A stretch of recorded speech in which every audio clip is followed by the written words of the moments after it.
श्री गणेशाय नमः। ओम नमो भगवते वासुदेवाय। श्री हरिवंश पुराण 26वां अध्याय। महाराज पुरूरवा के चरित्र और वंश का वर्णन। राजा पुरूरवा का त्रेताग्नि की रचना करना और गंधर्वों के लोक में जाना। वैशंपायन जी कहते हैं, महाराज बुद्ध के विद्वान पुत्र पुरूरवा हुए, जो तेजस्वी, दानशील, यज्ञकर्ता, बहुत सी दक्षिणा देने वाले, ब्रह्मवादी, युद्ध में पराक्रम दिखाने वाले और शत्रुओं से दुर्जय थे। वे राजा अग्निहोत्र के यज्ञों के अनुष्ठान करने वाले थे। राजा पुरूरवा सत्यभाषी और पवित्र विचार वाले थे। उनका रूप बड़ा सुंदर था और वे गुप्त रूप से सहवास करने वाले थे। वे अपने समय में तीनों लोकों में अनुरूप यशस्वी थे। उन ब्रह्मवादी, क्षमापरायण, धर्मज्ञ और सत्यभाषी राजा को यशस्विनी उर्वशी अप्सरा ने गर्भ का परित्याग करके पति रूप में वर्ण कर लिया था। भारत राजा पुरूरवा उस अप्सरा के साथ 10 वर्ष तक रमणीय चैत्ररथ वन में, 5 वर्ष तक मंदाकिनी के तट पर बसी हुई अलकापुरी में, 5 वर्ष तक बद्री नारायण में के वनों में, 6 वर्ष तक उत्तम उपवन नंदन वन में, 7 वर्ष तक मनोरथ रूप फल को देने वाले वृक्षों से परिपूर्ण उत्तर कुरु देशों में, 8 वर्ष तक गंधमादन पर्वत के शिखरों पर, 10 10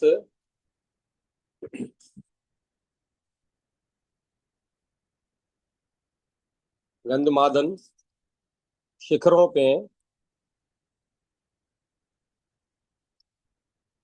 10 वर्ष तक मेरु पर्वत पर तथा 8 वर्ष तक उत्तरांचल पर विहार करते रहे। राजा पुरूरवा उर्वशी को साथ लेकर देवताओं से सेवित इन मुख्य मुख्य वनों में बड़े आनंद के साथ विहार किया करते थे। पशुपति पुरूरवा उर्वशी के साथ महर्षियों से प्रशंसित परम पवित्र देश प्रयाग में राज्य करते थे।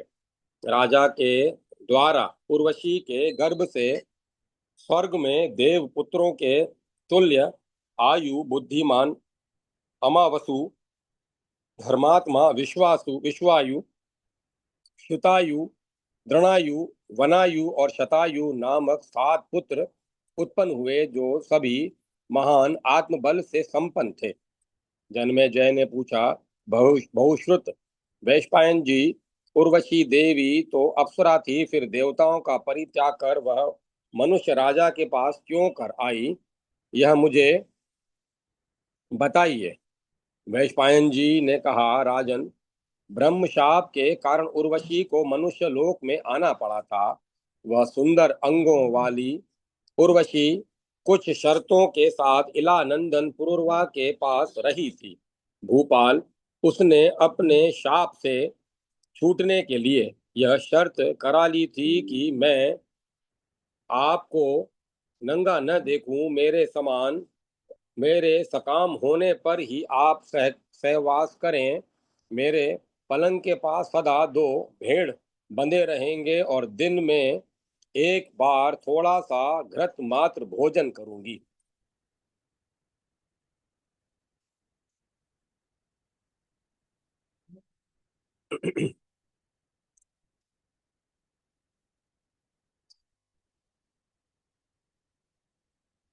राजन, जब तक इन प्रतिज्ञाओं को आप दृढ़ता के साथ पालन करते रहेंगे, तब तक मैं आपके पास रहूंगी।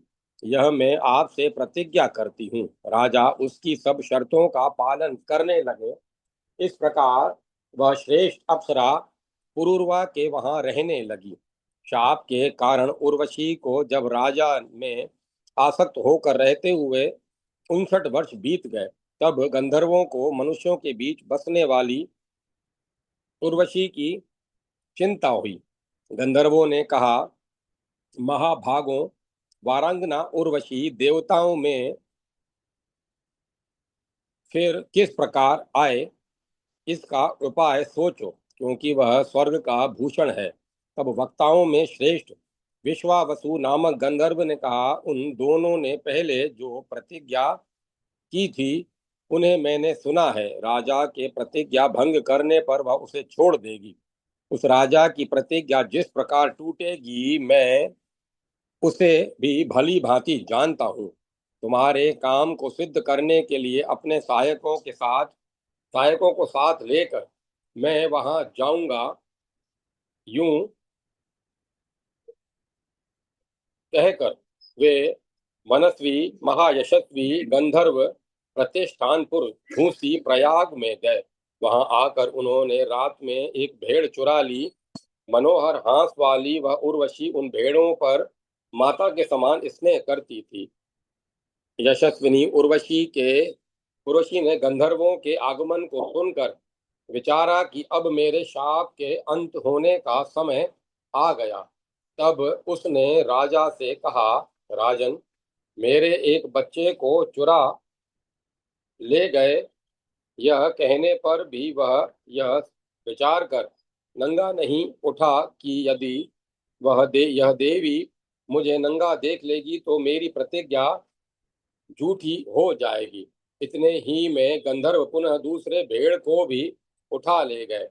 दूसरे भेड़ के चुराए जाने पर देवी उर्वशी ने पुरुरवा से यह कहा, सामर्थ्यशाली राजन, अनाथ स्त्री के समान मेरे पुत्रों को छीन लिया गया। यूं उर्वशी के कहने पर राजा नंगे ही उठकर भेड़ों के पैर के चिन्हों का अनुसरण करते हुए दौड़े। उसी समय गंधर्वों ने बड़ी भारी बिजली चमकाई। उस समय वह विशाल भवन एक साथ प्रकाशित हो गया। तब तो उर्वशी ने राजा को नंगा देख लिया। वह काम रूपणी अप्सरा राजा को नंगा देखते ही अंतर ध्यान हो गई। उधर राजा भी गंधर्वों के छोड़े हुए भेड़ों को देख उन्हें साथ लेकर घर में घुसे, पर वहां उन्हें उर्वशी नहीं दिखाई दी। तब वे परम दुखित हो विलाप करने लगे। फिर वे उर्वशी को खोजते हुए पृथ्वी पर सर्वत्र घूमते लगे। कुछ समय के अनंतर उन महाबली नरेश ने उस शोभामयी अप्सरा को कुरुक्षेत्र के पलाश तीर्थ की हेमवती नाम वाली पुष्करणी में स्नान कर अपनी 5 सखियों के साथ क्रीड़ा करते देखा। क्रीड़ा करती हुई उर्वशी को देख कर राजा दुखित होकर विलाप करने लगे। उधर उर्वशी ने भी उस राजा को समीप ही देखकर अपनी सखियों से राजा को दिखाया और कहा, ये वे ही पुरुषोत्तम है जिनके पास मैं रही थी। उस समय वे सभी अप्सराएं उर्वशी के पुनर्गमन की आशंका से घबरा गई। इधर राजा उससे फिर कहने लगे, प्रिय तू थोड़ा ठहर। यो ओ कठोर हृदय वाली, ठहर जा और अपने वचनों पर दृढ़ रहे। इस प्रकार वैदिक सूक्तों को वे दोनों एक दूसरे के प्रति उत्तर प्रत्युत्तर के रूप में कहने लगे। उस समय उर्वशी ने इला पुत्र पुरुरवा से कहा, प्रभु, मैं आपके द्वारा गर्भवती हूँ। राजन, निस्संदेह एक एक वर्ष पर मेरे गर्भ से आपके कुमार उत्पन्न होंगे और प्रति वर्ष एक रात्रि आप मेरे साथ रह सकेंगे।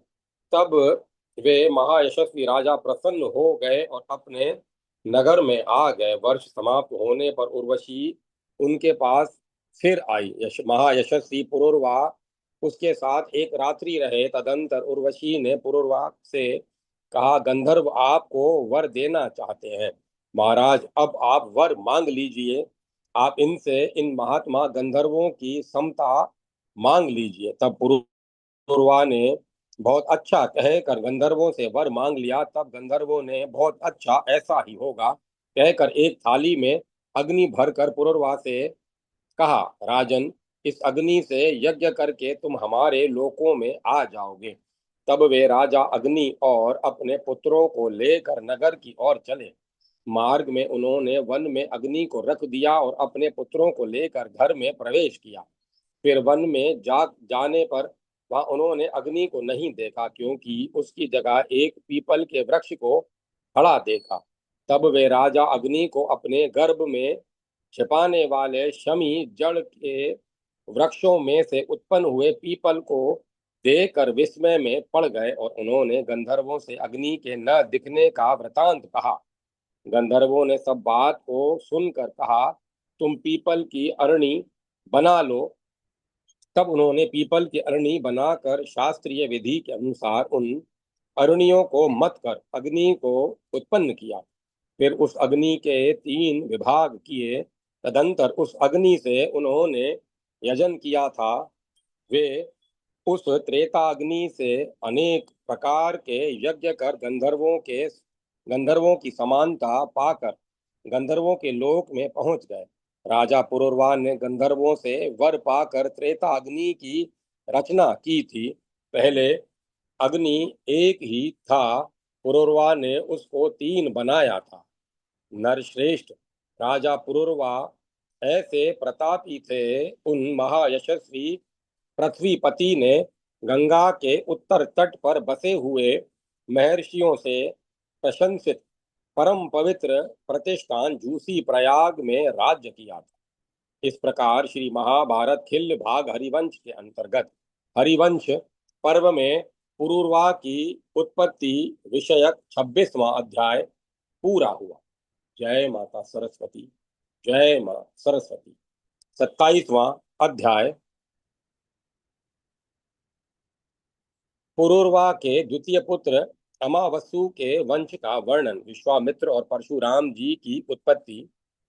वैशंपायन जी कहते हैं, जन्मेजय पुरूरवा के सभी 2 पुत्र देव कुमारों के तुल्य थे। वे सब उर्वशी के गर्भ से स्वर्ग में उत्पन्न हुए थे। उनके नाम इस प्रकार थे: आयु बुद्धिमान अमावसु, धर्मात्मा विश्वायु, श्रुतायु, घृणायु, वनायु और शतायु। अमावसु के राजा भीम और नग्नजीत नामक पुत्र हुए थे। भीम के पुत्र श्रीमान राजा कांचन प्रभ हुए। कांचन के महाबली पुत्र सुहोत्र हुए, जो बड़े विद्वान थे। सुहोत्र के केशनी के गर्भ से जुहुन नामक पुत्र हुए। उन्होंने सर्वमेध नामक महायज्ञ का अनुष्ठान किया था, जिसमें बहुत बड़ा अन्न सत्र होता है। गंगा जी उनको पति बनाने के लोभ से उनके समीप गई थी, परंतु जब उन्होंने इस बात की इच्छा न की, तब गंगा जी ने उनकी सभा को जल से भर दिया था। भरतस्तंभ सुहोत्र पुत्र जहुन ने अपने यज्ञ वाट को गंगा जी के द्वारा डूबता हुआ देख क्रोध में भरकर गंगा जी से कहा, गंगे, मैं तेरे इस जल को पीकर तेरे यत्न को व्यर्थ किए देता हूँ। तू अपने अभिमान का फल शीघ्र ही पा ले। तदंतर उन राज ऋषि ने गंगा जी को पी लिया। यह देखकर महर्षियों ने महाभागा गंगा जी को अपनी पुत्री मानकर उनका नाम जानवी रख दिया।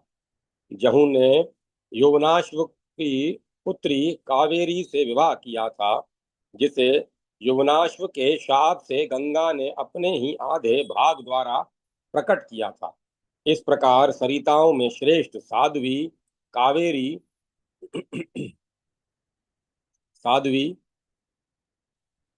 कावेरी जुहुन की भार्या हुई। जुहुन ने कावेरी के गर्भ से सुनह नामक धार्मिक पुत्र को उत्पन्न किया। सुनह के पुत्र अजक हुए। अजक के पुत्र राजा बलाकाश्व हुए। उनको मृग्या का व्यसन था। उनके पुत्र कुश हुए। कुश के देवताओं के समान कांतिमान कुशिक, कुशनाभ, कुशाम्भ और मूर्तिमान नामक 4 पुत्र उत्पन्न हुए। राजा कुशिक वनवासी पहुओं के साथ पल कर बड़े हुए थे। उन्होंने इंद्र के समान प्रभाव वाले पुत्र को पाने की इच्छा से तप करना आरंभ कर दिया। तब इंद्र उनके भय से स्वयं ही उनके यहाँ पुत्र बनकर उत्पन्न हो गए। राजा कुशिक को जब तप करते 1000 वर्ष पूरे हो गए, तब इंद्र का ध्यान कुशकी की ओर गया। 1000 नेत्रों वाले पुरंदर इंद्र राजा को अति उग्र तप करके पुत्र उत्पन्न करने के में समर्थ देख उन के वीर्य में अपने अंश को स्थापित कर दिया। इस प्रकार देवेंद्र सर्वोत्तम कुशिक के पुत्र बने थे। इस प्रकार इंद्र स्वयं कुशिक के पुत्र कौशिक गाधी बनकर उत्पन्न हुए थे। राजा कुशिक की इस पत्नी पुरु कुत्स की पुत्री थी। उसके गर्भ से ही गाधी उत्पन्न हुए थे। गाधी की महाभाग्यवती शुभ कन्या का नाम सत्यवती था। राजा गाधी ने सत्यवती का विवाह भृगुपुत्र ऋचिक के साथ, भृगुवंशी ऋचिक के साथ कर दिया था। सत्यवती के स्वामी भृगुवंशी ऋचिक ने अपनी पत्नी के ऊपर प्रसन्न होकर उसके और गाधी के लिए पुत्र देने वाला चरु बनाया।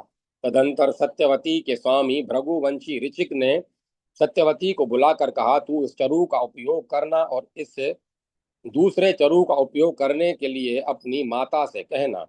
तुम्हारी माता के जो पुत्र होगा वह क्षत्रियों में श्रेष्ठ, दीप्तिमान, संसार में क्षत्रियों से अजय और बड़े बड़े क्षत्रियों को दबाने वाला होगा। कल्याणी, यह चरु तुम्हें भी धैर्यधारी, तपोनिधि, शांत स्वरूप द्विज श्रेष्ठ पुत्र देगा। सदा तपस्या में ही तत्पर रहने वाले भृगुनंदन ऋचिक अपनी पत्नी से इस प्रकार कहकर तप करने के लिए वन में चले गए। उसी समय राजा गाधी अपनी भार्या के साथ तीर्थ यात्रा के प्रसंग से अपनी पुत्री को देखने के लिए ऋषि के आश्रम पर आए। तब सत्यवती ने ऋचिक के दिए हुए दोनों चरुओं को ग्रहण करके उन्हें यत्न पूर्वक अपनी माता के सामने लाकर रख दिए। तब देववश माता ने चरु बदल कर पुत्री को अपना चरु दे दिया और उसने अज्ञानवश पुत्री के चरु को स्वयं खा लिया। तदंतर सत्यवती ने क्षत्रियों का संहार करने वाले गर्भ को धारण कर लिया, जो अपने शरीर की कांति के कारण घोर क्रूर दिखने लगा। उसको देखकर ऋषि ने ध्यान के द्वारा सारी बातों को जान लिया। फिर द्विज श्रेष्ठ ऋचिक ऋषि अपनी श्रेष्ठ अंगों वाली भार्या से कहने लगे, भद्रे, माता ने तुझे ठग लिया है। चरु के उलटफेर होने से तेरा पुत्र अत्यंत दारुण क्रूर कार्य करने वाला होगा और तेरा भाई तपस्या का धनी एवं ब्रह्म स्वरूप होगा। मैंने तप के द्वारा उस चरु में सारा वेद भर दिया था। पति के इस प्रकार कहने पर महाभाग्यवती सत्यवती स्वामी को प्रसन्न करके बोली, मेरा पुत्र ऐसा ब्राह्मण धम न हो। तब मुनि ने उससे कहा, भद्रे, पिता अथवा माता के कारण ही पुत्र क्रूर कर्म करने वाला हो जाता है। मैंने तो उग्र कर्म करने वाले पुत्र की कामना नहीं की थी, परंतु तेरी ही असावधानी से चरु का उलटफेर हो गया है, अतएव ऐसा ही पुत्र होगा। इस प्रकार कहने पर सत्यवती ने फिर कहा, मुने, आप चाहें तो तीनों लोकों का निर्माण कर सकते हैं, फिर पुत्र की तो बात ही क्या। आप तो मुझे शमपरायण सरल पुत्र ही प्रदान करें। प्रभो द्विज श्रेष्ठ, यदि इस बात को उल्टा न जा सके तो भले ही आपका और मेरा पौत्र ऐसा हो जाए। तब उन्होंने अपने तपोबल से उसके ऊपर अनुग्रह किया और कहा, भद्रे वर वर्णनी, मैं पुत्र में और पौत्र में कुछ भेद नहीं समझता, अतः तूने जो कहा है वह वैसा ही होगा। तदंतर सत्यवती ने भृगुवंशी जमदाग्नि को जन्म दिया, जो तपस्या परायण जितेंद्रिय तथा क्षम मनोनिग्रह से संपन्न थे। भृगुवंशी ऋचिक मुनि ने पूर्व काल में जो देवताओं की आराधना की थी, उसी के प्रभाव से रुद्र और विष्णु के अंशभूत उन दोनों चरुओं में उलटफेर हो जाने पर भी वैष्णव चरु के अंश से शांत स्वभाव जमदग्नि मुनि का जन्म हुआ। सत्यवती सत्य धर्म में सतत्पर रहने वाली पुण्यात्मा स्त्री थी। यही कौशिकी नाम से विख्यात महानदी हुई। इक्ष्वाकु वंश में रेणु नाम वाले एक नरेश थे। उनकी कन्या महाभागा रेणुका थी, जिसका दूसरा नाम कामली भी था। उस रेणुका यहाँ कामली के गर्भ से तपस्वी और विद्वान ऋचिक पुत्र जमदग्नि ने अत्यंत कठोर स्वभाव वाले परशुराम को प्रकट किया, जो समस्त विद्याओं में पारंगत, धनुर्वेद में प्रवीण, क्षत्रिय कुल का संहार करने वाले तथा प्रज्वलित अग्नि के समान तपस्वी तेजस्वी थे। इस प्रकार औरव नाम से प्रसिद्ध ऋचिक मुनि के तपोबल से उनकी पत्नी सत्यवती के गर्भ से ब्रह्मवेताओं में श्रेष्ठ महायशस्वी जमदग्नि का प्रादुर्भाव हुआ। ऋचिक के मझले पुत्र शुनशेप और छोटे पुत्र शुनपुच्छ थे। इधर कुशिका नंदन महाराज गादी ने विश्वामित्र को पुत्र रूप में प्रकट किया, जो तपस्वी, विद्वान और शांत थे। वे ब्रह्म ऋषि की समता पाकर सप्त ऋषियों में प्रतिष्ठित हुए हैं। धर्मात्मा विश्वामित्र का दूसरा नाम विश्वरथ था। वे कौशिक वंशी राजा गादी के यहाँ भृगुवंशी ऋचिक मुनि की कृपा से उत्पन्न हुए थे और अपने वंश का विस्तार करने वाले थे। विश्वामित्र के देवरात आदि बहुत से पुत्र कहे गए हैं, जो तीनों लोकों में विख्यात थे। उनके नाम मुझसे सुनो। देवश्रवा, कात्यायन गोत्र के प्रवर्तक कति और हिरण्याक्ष, ये तीनों शालावती के गर्भ से उत्पन्न हुए थे। उनकी दूसरी स्त्री का नाम रेणु था, जिससे रेणुमान, साकृति, गालव, मृदुल, मधु, अच्छंद, जय और देवल उत्पन्न हुए थे। अष्टक दृश्यद्वती या माधवी का पुत्र था।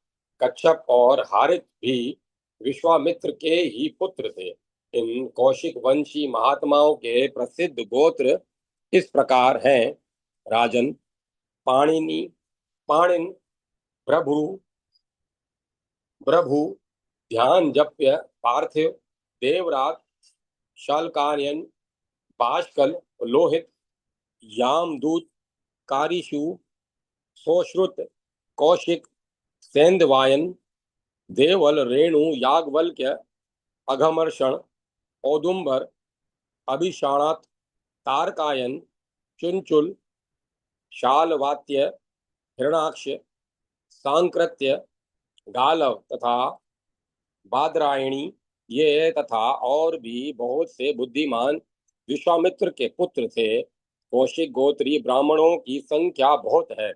वे अन्य ऋषियों के कुल में विवाह संबंध स्थापित करने के योग्य हैं। महाराज, राज ऋषि पौरव तथा ब्रह्म ऋषि कौशिक के कुल में संबंध हुआ है। इस प्रकार इस वंश में ब्राह्मणों तथा क्षत्रियों का परस्पर वैवाहिक संबंध विख्यात है। विश्वामित्र के पुत्रों में शुनशेप सबसे बड़े माने गए हैं।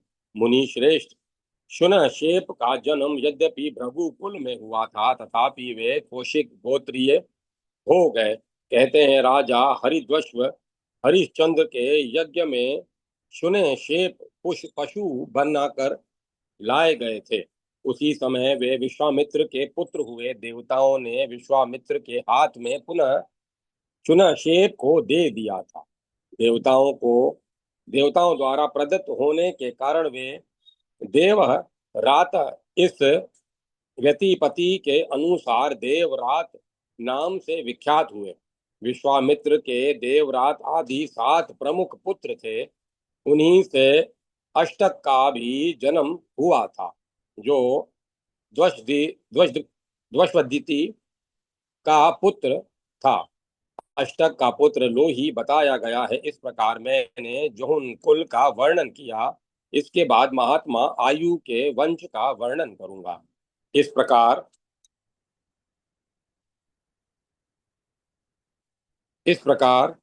श्री महाभारत खिल भाग वंश हरिवंश के अंतर्गत हरिवंश पर्व में अमावसु के वंश का वर्णन विषयक 27वां अध्याय पूरा हुआ।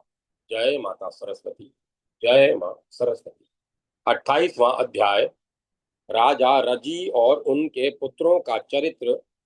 इंद्र का अपने स्थान से भ्रष्ट होकर पुनः इस पर प्रतिष्ठित होना। वैशंपायन कहते हैं, नरेश्वर स्वर भानु कुमारी प्रभा आयु की पत्नी थी। उसके गर्भ से आयु के 5 पुत्र उत्पन्न हुए, जो सब के सब वीर और महारथी थे। उनमें सबसे पहले नहुष का जन्म हुआ, तत्पश्चात वृद्ध शर्मा उत्पन्न हुए। तदंतर क्रमशः रंभ, रजी और अनेना प्रकट हुए। ये तीनों लोकों में विख्यात थे।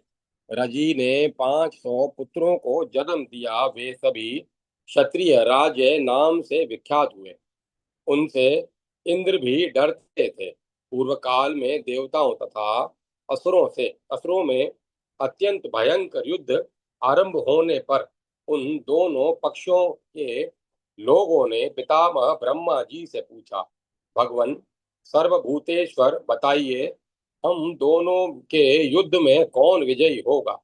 हम इस विषय में आपकी यथार्थ बात सुनना चाहते हैं। ब्रह्मा जी ने कहा, शक्तिशाली राजा रजी हाथ में हथियार लेकर जिनके लिए संग्राम भूमि में खड़े हो युद्ध करेंगे, वे तीनों लोकों पर विजय प्राप्त कर लेंगे, इसमें संशय नहीं है। जिस पक्ष में रजी है उधर ही धृति है। जहाँ धृति है वहीं लक्ष्मी है, और जहाँ धृति और लक्ष्मी है वहीं धर्म और एवं विजय है। भरत कुल भूषण जन्मेजय रजी की विजय के विषय में ब्रह्मा जी के ऐसा कहने पर देवता और दानव प्रसन्न हो अपनी अपनी विजय चाहते हुए रजी को वरण करने के लिए उनके पास गए। वे राहु के दुहित्र थे। राहु की पुत्री प्रभा के गर्भ से उनका जन्म हुआ था। सोम वंश की वृद्धि करने वाले वे राजा रजी बड़े तेजस्वी थे। समस्त देवता और दानव दोनों प्रसन्नचित हो रजी के पास जाकर बोले, राजन, आप हमारी विजय के लिए अपना श्रेष्ठ धनुष धारण कीजिए। तब स्वार्थ को समझने वाले रजी ने वहां स्वार्थ को सामने रखकर अपने यश को प्रकाश में लाते हुए देवता और दानव दोनों पक्ष के लोगों से कहा। रजी बोले, इंद्रादि देवता, यदि मैं समस्त दैत्यों को जीत कर धर्मतः इंद्र को इंद्र हो सकूं तो तुम्हारी ओर से रणभूमि में युद्ध करूंगा। यह सुनकर देवताओं ने फिर प्रसन्नचित हो पहले ही उत्तर दिया, नरेश्वर, ऐसा ही होगा। तुम्हारी अभिष्ट कामना पूर्ण हो। देवताओं की यह बात सुनकर उस समय राजा रजी ने मुख्य मुख्य असुरों से भी वैसी ही बात पूछी जैसी देवताओं से पूछी थी। तब अहंकारी दानवों ने स्वार्थ को ही सामने रखकर अनुसरण करते हुए उन नृप श्रेष्ठ को अभिमान पूर्वक यूं उत्तर दिया, राज शिरोमणे, हमारे इंद्र तो प्रहलाद ही हैं, जिनके लिए हम विजय प्राप्त करना चाहते हैं। राजन, आपको इसी शर्त पर हमारे पक्ष में खड़ा होना चाहिए। वे बहुत अच्छा कहकर असुरों की बात मानना ही चाहते थे कि देवताओं ने फिर उन्हें अपने पक्ष में आने के लिए प्रेरणा देते हुए कहा, राजन, तुम इस प्रकार विजय पाकर हमारे इंद्र हो जाओगे। देवताओं के ऐसा कहने पर राजा रजी ने उन समस्त दानवों का संहार कर डाला जो वज्रपाणी इंद्र के द्वारा मारे जाने योग्य थे। मन को वश में रखने वाले परम कांतिमान एवं शक्तिशाली राजा रजी ने समस्त दानवों का संहार करके देवताओं की खोई हुई संपत्ति को फिर वापस ला दिया। तब देवताओं सहित इंद्र ने अपने को रजी का पुत्र बताकर उन महापराक्रमी रजी से पुनः इस प्रकार कहा, तात, आप हम सब देवताओं के इंद्र हैं, इसमें संशय नहीं है, क्योंकि मैं इंद्र आज से आपके इन विरोचित कर्मों द्वारा अनुग्रहित हो आपका पुत्र कहलाऊंगा। आपके पुत्र के आपके पुत्र रूप में भी मेरी ख्याति होगी। इंद्र की यह बात सुनकर उसकी माया से वंचित विचित हो महाराज रजी ने तथास्तु कह दिया। वे इंद्र पर बहुत प्रसन्न थे। उन देवोपम भूपाल रजी के ब्रह्मलोक वासी हो जाने पर उनके पुत्र ने लोक व्यवहार के अनुसार इंद्र से अपना दया भाग मांगा और बलपूर्वक ले लिया। रजी के 500 पुत्र से उन्होंने इंद्र के त्वष्टित त्वष्टिप नाम से प्रसिद्ध स्वर्ग लोक पर बारंबार आक्रमण करके उसे ले लिया। तदंतर बहुत समय बीत जाने पर राज्य और यज्ञ भाग से वंचित हो अत्यंत दुर्लभ हुए इंद्र ने एक दिन एकांत में बृहस्पति जी से कहा। इंद्र बोले, ब्रह्म ऋषि, आप एक पैर के बराबर भी पुराडाश खंड की व्यवस्था मेरे लिए कर दें, जिसमें मैं भी सदा तेज से परिपुष्ट होता रहूं। ब्रह्मन प्रभो, रजी के पुत्रों ने मेरा राज्य और भोजन छीन कर मुझे अत्यंत कृश खिन्न चित्त हतो उत्साह दुर्लभ एवं मूढ़ बना दिया है। बृहस्पति जी ने कहा, निष्पाप इंद्र, यदि ऐसी बात है तो तुम्हें मुझसे पहले ही यह कहना चाहिए था। तुम्हारा प्रिय करने के लिए ऐसा कोई कार्य नहीं है जो मैं न कर सकूं।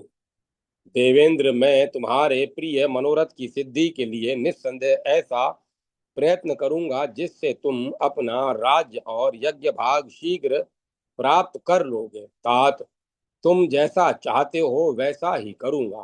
तुम्हारा मन व्याकुल न हो। ऐसा कहकर बृहस्पति जी ने उस समय इंद्र के तेज को बढ़ाने वाले कर्म का अनुष्ठान किया।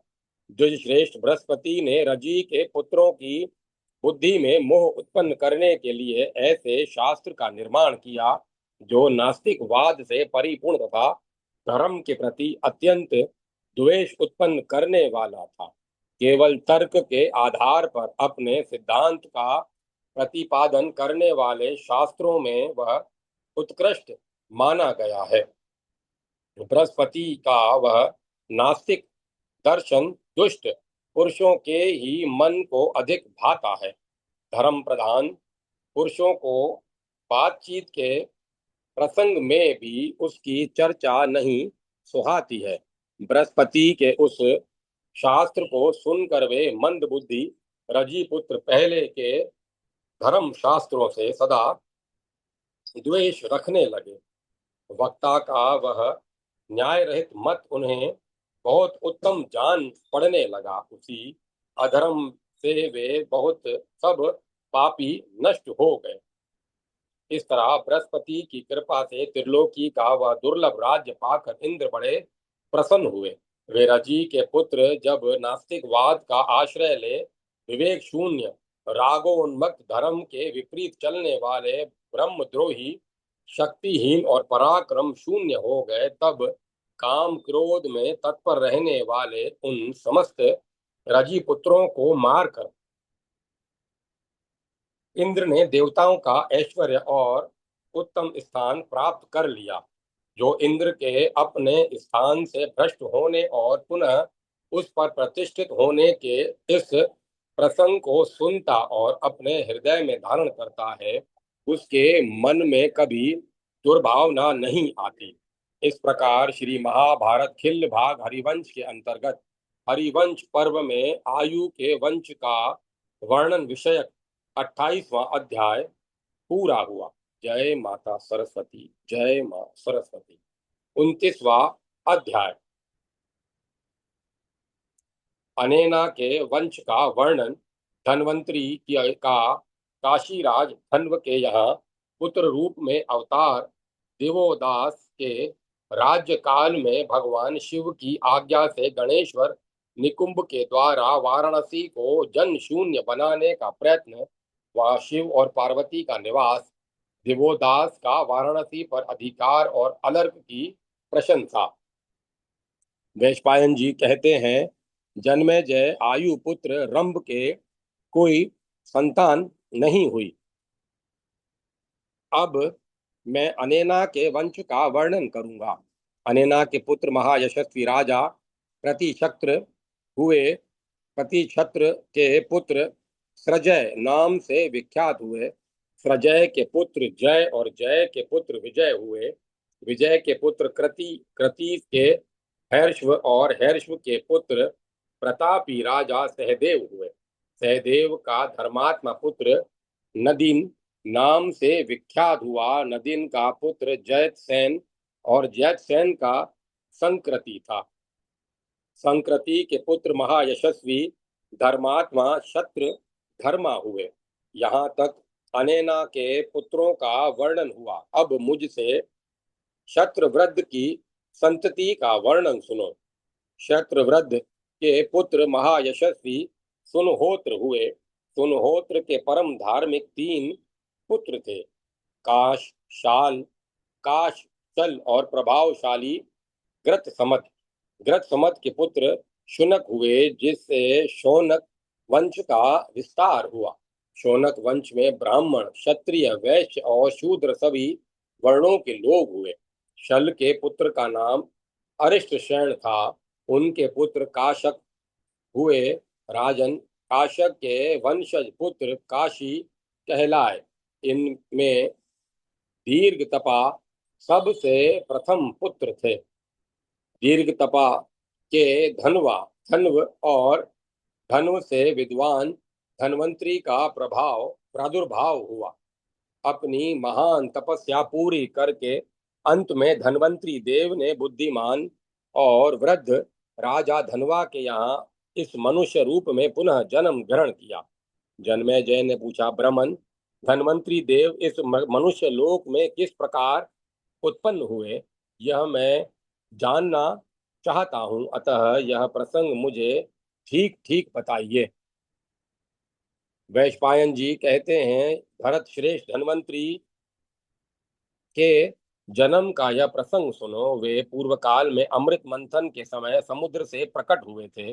पहले जब वे समुद्र से प्रकट हुए, उस समय भगवान विष्णु के नामों का जप और आरोग्य साधक कार्य का चिंतन करते हुए सब ओर से दिव्य कांति से प्रकाशित हो रहे थे।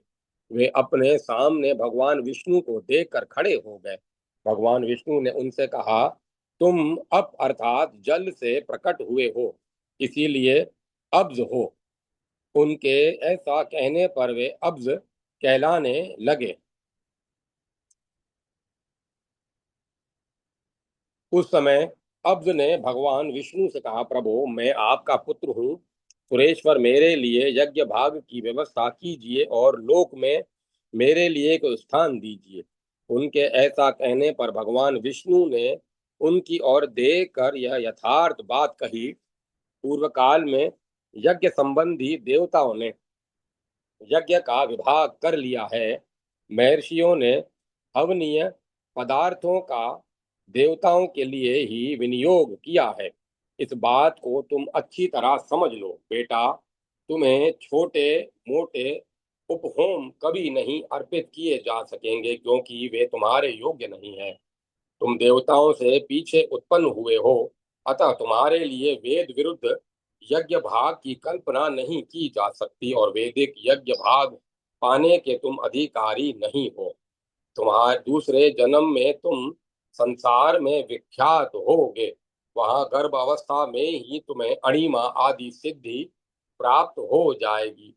प्रभो, तुम उसी शरीर से देवत्व प्राप्त कर लोगे और ब्राह्मण लोग चरु मंत्र, व्रत और जपनीय मंत्रों द्वारा तुम्हारा यजन करेंगे।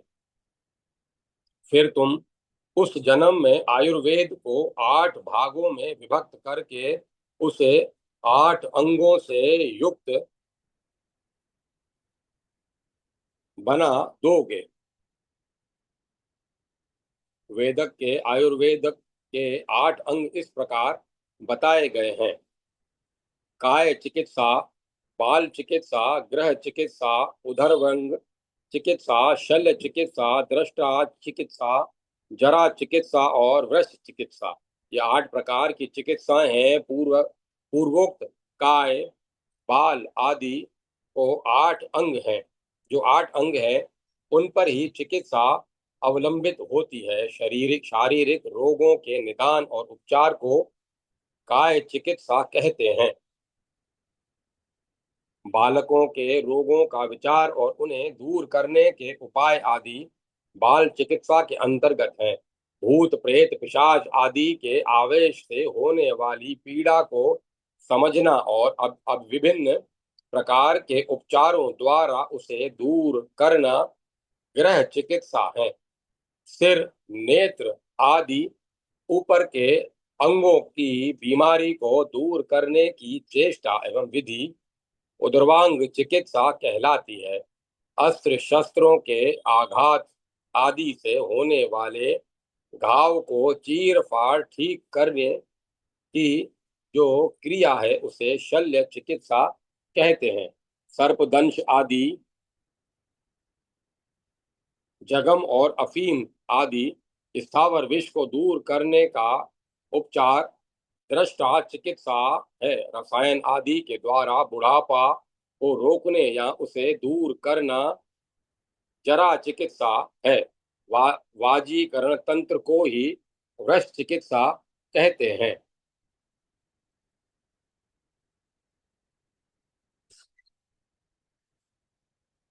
8 अंगों से युक्त बना दोगे, यह बात अवश्य होने वाली है। कमल योनि ब्रह्मा जी ने इसे पहले से ही देख लिया है।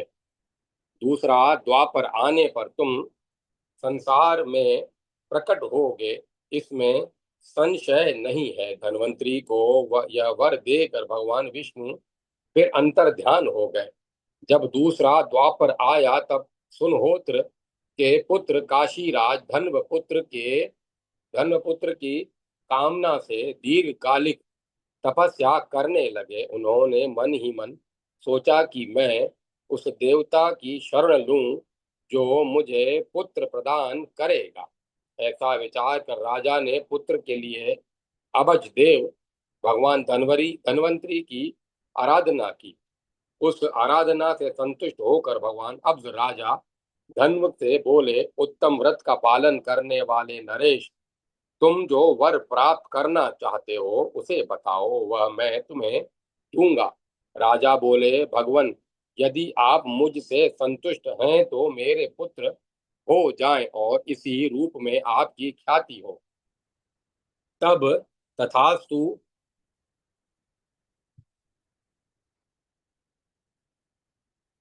तब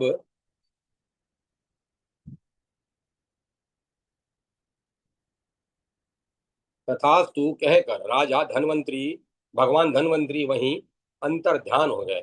महाराज धन्वंतर तदंतर धन्वंतरी देव धन्व के घर में अवतीर्ण हुए। काशीराज धन्वंतरी समस्त रोगों का नाश करने में समर्थ थे। उन्होंने मुनिवर भरद्वाज से आयुर्वेद तथा चिकित्सा कर्म का ज्ञान प्राप्त करके उसे 8 भागों में विभक्त किया और उन सब की विस्तृत विवेचना की। फिर बहुत से शिष्यों को उस अष्टांग युक्त आयुर्वेद की शिक्षा दी। धन्वंतरी के पुत्र कान केतुमान नाम से विख्यात हुए। केतुमान के वीर पुत्र का नाम भीमरथ था। भीमरथ के पुत्र धर्मात्मा राजा दिवोदास हुए जो वाराणसीपुरी के स्वामी थे। नरेश्वर राजा दिवोदास के राज्य काल में ही शापवश वाराणसीपुरी जन शून्य हो गई थी, जिसे पीछे भगवान रुद्र का अनुचर शेमक नामक राक्षस ने बसाया था। भगवान रुद्र के पार्षद बुद्धिमान महात्मा निकुंभ ने यह शाप दे दिया था कि वाराणसीपुरी 1000 वर्षों तक जन शून्य बनी रहेगी। इसमें संशय नहीं है। इस पुरी के शापग्रस्त हो जाने पर राजा देवोदास ने अपने राज्य की सीमा पर गोमती नदी के किनारे एक रमणीय नगरी बसाई। पहले वाराणसीपुरी यदुवंशी महिष्मान के पुत्र भृत श्रेण के अधिकार में थी। भद्रश्रेणी के 100 पुत्र थे जो श्रेष्ठ धनुर्धर माने जाते थे। नरश्रेष्ठ देवोदास ने उन सब को मारकर वहां अपना राज्य स्थापित किया। उन महाबली नरेश ने भद्रश्रेण के उस राज्य का बलपूर्वक अपहरण कर लिया। जन्मेजय ने पूछा, मुने, वाराणसी तो सिद्धि क्षेत्र मोक्ष धाम है और प्रभावशाली निकुंभ बड़े धर्मात्मा हैं, फिर उन्होंने उस पुरी को शाप किस लिए दिया? वैशंपायन जी ने कहा, राजन, महातेजस्वी नरेश्वर राज ऋषि देवोदास वाराणसी नगरी को पाकर वहां के राजा हो गए। वे उस समृद्धशालिनी नगरी में सदा ही निवास करते थे।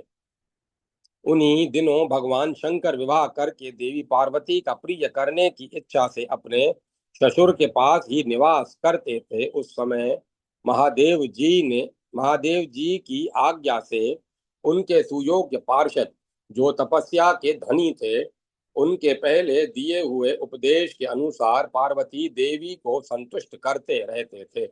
इससे महादेवी पार्वती तो प्रसन्न रहती थी, परंतु उनकी माता मैना को संतोष नहीं होता था। वे महादेवी पार्वती और भगवान शंकर की बारंबार निंदा ही करती थी। उन्होंने एक दिन कहा, उमे, तेरे पति महादेव और उसके पार्षद सभी अनाचारी हैं, साथ ही वे भोले ना सदा ही दरिद्र हैं। शील तो उनमें नाम मात्र को भी नहीं है। वरदायिनी उमा माता के ऐसा कहने पर स्त्री स्वभाववश कुपित हो उठी और किंचित मुस्कुराकर महादेव जी के पास आई। उस समय उनका मुख मलिन हो रहा था। निकट आकर देवी ने महादेव जी से कहा, देव, मैं यहाँ नैहर में नहीं रहूंगी। आप मुझे अपने घर ले चले। गुरुनंदन, पार्वती जी के कथनानुसार कार्य करने के लिए महादेव जी ने संपूर्ण लोकों पर दृष्टिपात किया। उन महातेजस्वी महेश्वर ने पृथ्वी पर अपने रहने के लिए सिद्धि क्षेत्र वाराणसी पुरी को पसंद किया, परंतु उस नगरी में राजा देवोदास निवास करते थे। यह जानकर महादेव ने अपने पास खड़े हुए निकुंभ से इस प्रकार कहा, गणेश्वर, तुम जाकर वाराणसीपुरी को मनुष्यों से सूनी कर दो, परंतु इसके लिए कोमल उपाय से ही काम लेना, क्योंकि वे राजा देवोदास बड़े बलवान हैं। तब निकुंभ ने वाराणसीपुरी में जाकर कड़ुक नाई को स्वप्न में दर्शन दिया और कहा, अनग, तू नगर की सीमा पर मेरी प्रतिमा बनाकर मेरे लिए निवास स्थान की व्यवस्था कर। ऐसा करने से मैं तेरा कल्याण करूंगा। नरेश्वर, तब उस नाई ने स्वप्न में जैसा कहा गया था उसके अनुसार सब कुछ किया और कराया। राजा को सूचना देकर उसने नगर के द्वार पर विधि पूर्वक निकुंभ प्रतिमा की स्थापना की। फिर वह प्रतिदिन बड़े समारोह के साथ उस प्रतिमा की पूजा करने लगा। गंध, पुष्प, माला, धूप, प्रोक्षणीय जल तथा अन्न पान आदि अर्पण करके वह नाई निकुंभ की पूजा करता था। यह यह वहां अत्यंत अद्भुत सी बात हुई। इस प्रकार वहां नित्य ही निकुंभ नामक गणेश की पूजा होती और वे नागरिकों को सहस्त्रों वर प्रदान करते थे। पुत्र, सुवर्ण, आयु और संपूर्ण मनोवांछित वस्तुएं सबको देते थे। राजा द्विदास की श्रेष्ठ महारानी सुयशा नाम से विख्यात थी। राजा की आज्ञा लेकर वे साध्वी महारानी पुत्र की कामना से यहाँ वहां आई। वहां जाकर बड़े विस्तार के साथ पूजा करके देवी सुयश ने निकुंभ से पुत्र के लिए याचना की। उन्होंने बारंबार आकर पूजन किया और अनेक बार पुत्र के लिए प्रार्थना की, परंतु निकुंभ कारणवश उन्हें पुत्र नहीं देते थे। उन्होंने सोचा, यदि राजा पर किसी तरह हम पर कुपित हो जाए तो हमारा काम बन जाए। तदंतर दीर्घ काल के पश्चात राजा के मन में क्रोध हुआ। वे सोचने लगे, मेरे नगर के द्वार पर बैठा हुआ यह महान भूत प्रसन्न होकर नागरिकों को सैकड़ों प्रकार के वर देता है, परंतु मुझे क्यों नहीं देता। सदा मेरी ही नगरी में मेरे ही लोग इसकी नित्य पूजा करते हैं। मैंने भी देवी को पुत्र प्रदान करने के लिए बार बार निवेदन किया, परंतु यह कृतघ्न न जाने किस कारण से मुझे पुत्र नहीं दे रहा है। अतः अब यह विशेषता मुझसे सत्कार पाने के योग्य नहीं रहा, इसीलिए इस दुरात्मा के स्थान का मैं नाश कर दूंगा। ऐसा निश्चय करके दुरात्मा, दुर्बुद्धि एवं पापी राजा ने गणपति निकुंभ के उस स्थान को नष्ट कर दिया। अपने वास स्थान को भग्न हुआ देख भगवान निकुंभ ने राजा को शाप देते हुए कहा, राजन, तुमने बिना किसी अपराध के मेरे स्थान को नष्ट कराया है, इसीलिए निश्चय ही तुम्हारी यह नगरी अकस्मात जन शून्य हो जाएगी। तदंतर उस शाप से उस समय वाराणसीपुरी सूनी हो गई। उस पुरी को शाप देकर निकुंभ महादेव जी के पास चले गए। वाराणसी के रहने वाले सब लोग अकस्मात संपूर्ण दिशाओं में भाग गए। तब महादेव ने उस पुरी में अपना निवास स्थान बनाया। फिर वे भगवान शिव, गिरिराज नंदिनी उमा का मनोरंजन करते हुए वहां आनंद पूर्वक रहने लगे, परंतु देवी पार्वती का मन वहां नहीं लगता था, क्योंकि वहां कोई निश्चित ग्रह न होने से वे विस्मय में पड़ी रहती थी अथवा पिता के घर के लिए उत्कंठित होने के कारण देवी को वहां प्रसन्नता नहीं प्राप्त होती थी। उन्होंने महादेव जी से कहा, भगवान, मैं इस पुरी में नहीं रहूंगी, आप मेरे घर को चलिए। महादेव जी बोले, देवी, मैं और किसी घर में नहीं रहूंगा, यह अविमुक्त क्षेत्र ही मेरा घर है, अतः मैं वहां नहीं चलूंगा। तुम जाना चाहो तो अपने उस घर को जाओ। त्रिपुरों का विनाश करने वाले त्रिनेत्रधारी भगवान शिव ने हंसते हुए पूर्वोक्त बात कही थी। महादेव जी ने स्वयं ही उस क्षेत्र को अविमुक्त कहा था, इसीलिए वह अविमुक्त नाम से प्रसिद्ध हो गया। इस समय इस तरह वाराणसीपुरी को शाप प्राप्त हुआ और उसे अविमुक्त क्षेत्र कहा गया। सर्वदेव वंदित धर्मात्मा देव महेश्वर सत्य युग आदि तीन युगों में देवी पार्वती के साथ उस अविमुक्त क्षेत्र में प्रत्यक्ष निवास करते हैं। कलयुग आने पर महात्मा महादेव जी का वह नगर अदृश्य हो जाएगा। उसके अदृश्य हो जाने पर वाराणसीपुरी फिर से बसती है। इस प्रकार वाराणसी नगरी शापग्रस्त होकर उजड़ती और पुनः बसी थी।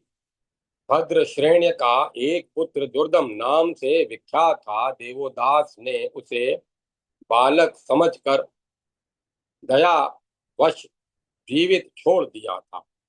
तब उस राजा ने है का पुत्र होना स्वीकार किया और उन्हीं की सहायता से उसने देवोदास द्वारा बलपूर्वक अपहृत हुई अपनी पैतृक संपत्ति को फिर वापस लौटाया। महाराज भद्र श्रेण्य का मनस्वी पुत्र दुर्दम एक वीर क्षत्रिय था। उसने वैर का बदला लेने के लिए ही वैसा किया था।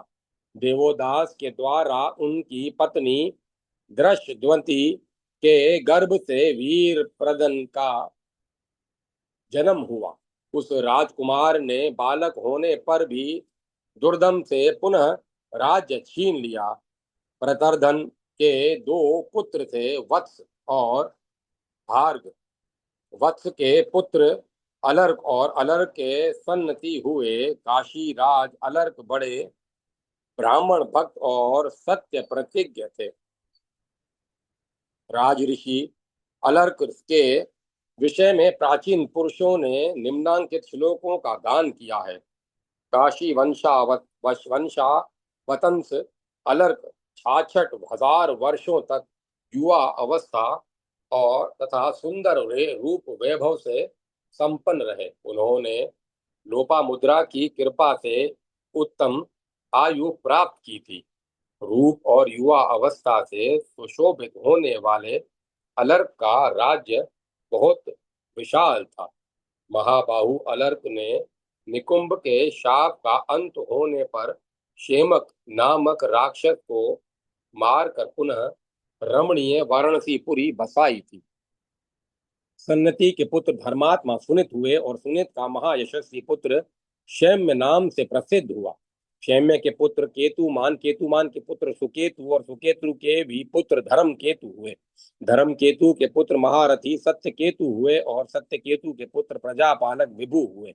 विभु के पुत्र का नाम अनर्थ था। अनर्थ का पुत्र सुकुमार हुआ। सुकुमार के पुत्र परम धर्मात्मा दृष्ट केतु हुए और दृष्ट केतु के पुत्र राजा वेणुहोत्र थे।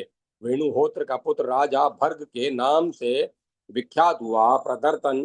प्रतरदन के जो वत्स और भार्ग नामक दो पुत्र बतलाए गए हैं, उनमें से वत्स भूमि और भार्ग के भृगु भूमि नामक पुत्र हुए। ये अंगिरात्री अंगिरा गोत्री गालव के वंशज हैं जो भार्गव वंश में उत्पन्न हुए। इनमें ब्राह्मण, क्षत्रिय और वैश्य तीनों वर्णों के लोग हैं।